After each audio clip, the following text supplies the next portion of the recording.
All right, welcome back, everybody, to the Everyday Judaism Podcast. We are going to the second installment in the laws of the mourners Kaddish. Soon we will have, at the end of this, we will have the Ask Away segment, Ask Away number 16? 16, wow. And I'm really excited about this because, once we finish the laws of the mourners Kaddish, we will be finished with the first, we will have completed the first book of the Kitzur Shulchan Aruch, the first of 5, and then we start with the sixth, with the second book. I'm really, really excited about halacha number 5 in Siman 26, chapter 26, halacha number 5. We were talking about the priorities of who gets to recite the Kaddish. And again, this is only in a place where one person recites the Kaddish. So one person gets the Kaddish. But today, the custom in most congregations is that all those who have an obligation to Kaddish recite it together. So therefore, these laws of priority are not as relevant today, but they're still relevant. They're always relevant. Obviously, the laws teach us a lot in priorities. Okay, halacha number 5. Yahrtzeit v'chein ben shloshim. Someone who's in. We said that this. So just as a summary for those who are joining who weren't here for the first part of the yahrtzeit of the mourners Kaddish, we said that there's number 1 priority is the person who is in the Shiva, observance of the first 7 days after the passing of a relative. Then you have the 30 days, then you have the first year, and then you have the annual anniversary of that day of passing. And that's called the yahrtzeit, the year time.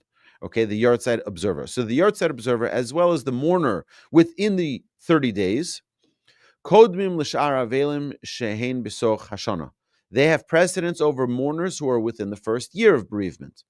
Umikol makom yesh lohem loses gam lohem eze kadeshin. However, they should offer even those mourners who are within the year some opportunity to also recite the Kaddish.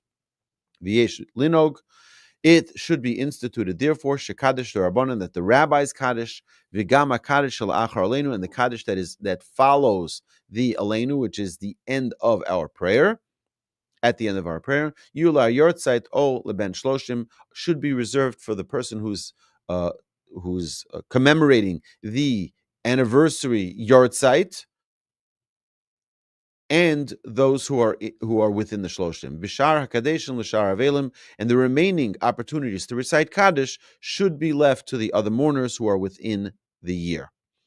Im yeshnam keminyan hakadeshin, if there are as many mourners as the number of remaining opportunities to recite the Kaddish, then that's what should be done. Otherwise, we'll see how the priorities should work.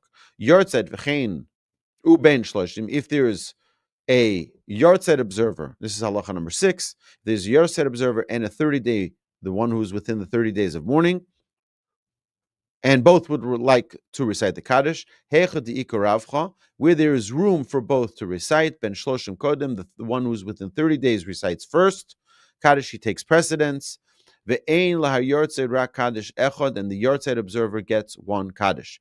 Ve'im yesh harba yahrtzeit, and if there's many yahrtzeit observers, yesh lekol echad Kaddish echad, each of them should recite 1 Kaddish. Ve'af al pi shaben shloshim yidche legamre, even if the 30-day mourner will be completely displaced, mishum shuhu yom alamachar, because he can still say the next day. The people who have yahrtzeit, this is the only anniversary day that they can observe. The one who's in shloshim in the first 30 days can do it tomorrow. He can still continue the next day. Now, again, today it is different because in almost every single congregation, all the mourners, whether it's the yahrtzeit or the 30 days or the 7 days, all of them recite the Kaddish together. Whereas the yahrtzeit observer, im lo yom hayom avar zamano, if he does not recite the Kaddish that he is obligated to today, the time frame of his obligation will have passed tomorrow, and he's going to miss the opportunity. Halacha number 7, im yeshnei avelim shavim, if there are 2 equally entitled mourners in the synagogue, yatilu goyel b'neim, so now they will both want to lead the services. They both want to recite the Kaddishes. So who's going to get it? Again, this is only in a place where there's one individual who's going to recite the Kaddish. He says they should cast lots. Rock, paper, scissors.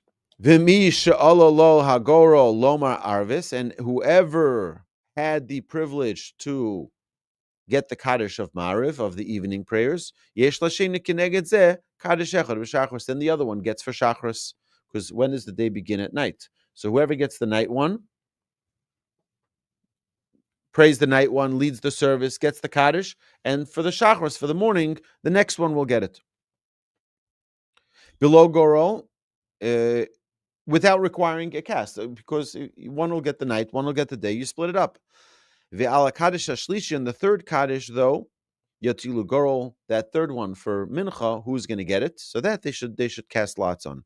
V'chein im yeshnam harbe, if there are many people who are entitled mourners, Gamkin metilm Gorol, they should cast lots. Umisha Ololo HaGorol, whoever prevails, whoever wins, Lo Yavo Od B'soch HaGorol, should not be admitted into the lottery again, because he already got his chance. Ad Sheyom Kulam, until everybody gets their chance to recite the Kaddish. Hatoshav Kodem L'Oreach, someone who's a resident, someone who's a member of the congregation, goes before a visitor, before a guest, when they both share the same level of Kaddish obligation. Yahrtzeit Toshav, Yahrtzeit Oreach, if they're both yahrtzeit obligations, the one who's the resident and the one who's the visitor, so then who gets it? Ein laha oreach klum. The visitor is not entitled to any of the Kaddish to take away from the regular member. Bein shloshim toshav o toch shana toshav, when there is shloshim, the 30 days obligation of a resident, and a mourner who's within the year of a resident, both present in the synagogue, yahrtzeit oreach, and along with a guest who is a yahrtzeit observer, yesh la'oreach kaddish echad, they give the guest one, v'im yesh yahrtzeit toshav uben shloshim toshav, and if there's a local resident who is within the 30 days, and one who's within the, and one who is on the anniversary, on the yahrtzeit, a yahrtzeit v'yahrtzeit oreach, and a yahrtzeit who is a guest. Yesh gamkein lahaoreach kaddish echad, still they give the guest one. Ve'eno yochol yahrtzeit hatoshav lomalo ani kodem, and the yahrtzeit observer who is the resident does not say, I have precedence over you, kiyomar, because it will say lav mididoch kishaklina Elomi ben shloshim. He says, I'm not taking, because then he can say, I'm not taking a Kaddish from you. I'm taking it from the guy from 30 days. Right? And therefore, the guy from 30 days has a Kaddish that he can continue reciting tomorrow. But the one who has the yahrtzeit only has a yahrtzeit. We've had this many, many times in our community where people will call that they're traveling here for business or whatever, and they have either a yahrtzeit or they're within the 30 days, and they need a minyan. They need to be able to recite Kaddish. Right, so we'll make a special minyan in the synagogue, and people will come. Let's say they're landing 11 o'clock at night. They get out of the airport. They rent their car. They get there 12 o'clock. 12 o'clock, they'll have a minyan. 9 righteous people will show up at synagogue to give this person the opportunity to recite Kaddish for a yahrtzeit. V'yomer hayotza toshav Kaddish rishon.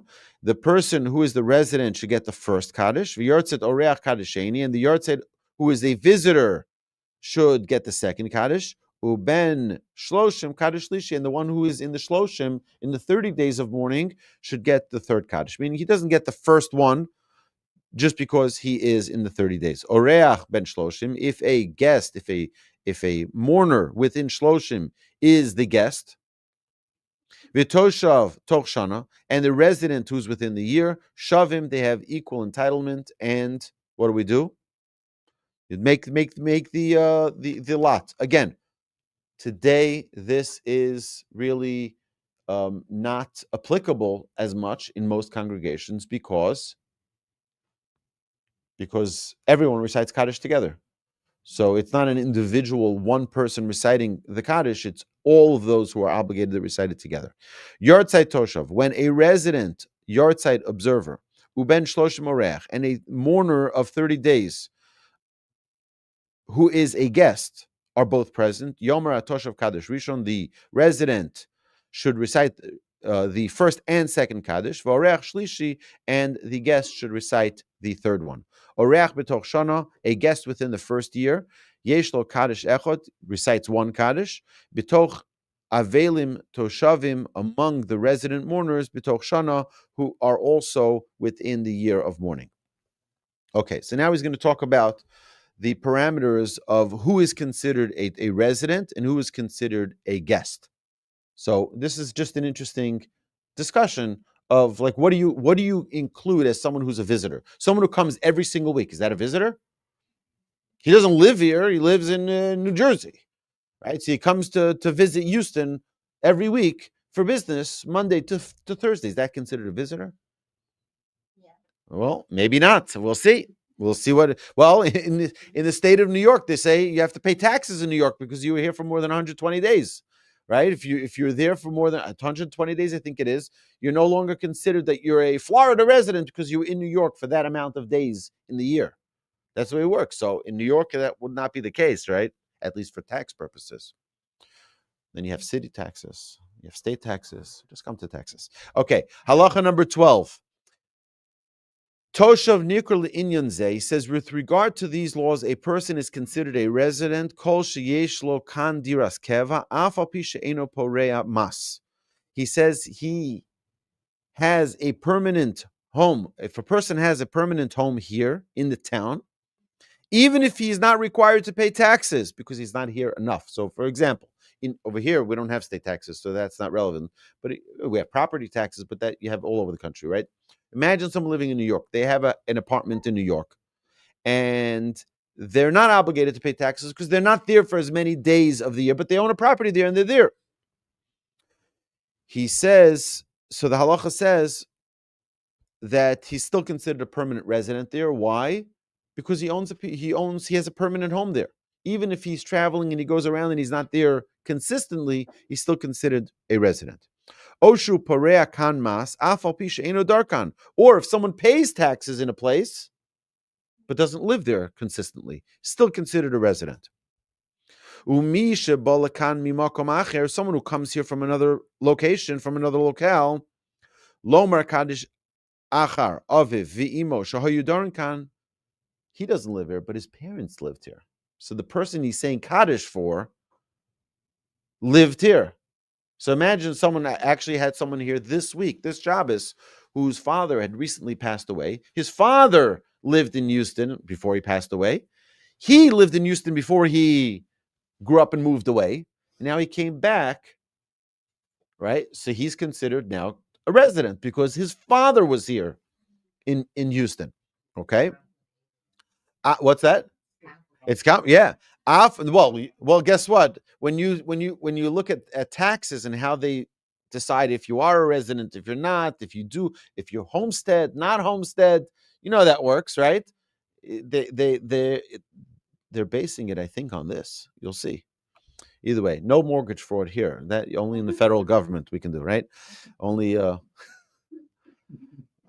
just kidding. Current events. Af al pi shehema Hayu Toshrim Khan, even though the parents were residents in the town as per the previous guidelines. Mikomokom, Kevon Shahaben Hazeh Eino Darkan Ve'eno Porea Kan Mas, Ein Lo Dir Toshav. See, he says actually the opposite. Even though the parents lived there, the parents were members of the synagogue, but you weren't, you're not considered a resident, you're considered a visitor. So it's different than what I said earlier. Balabayis shemachzik melamed o misharis.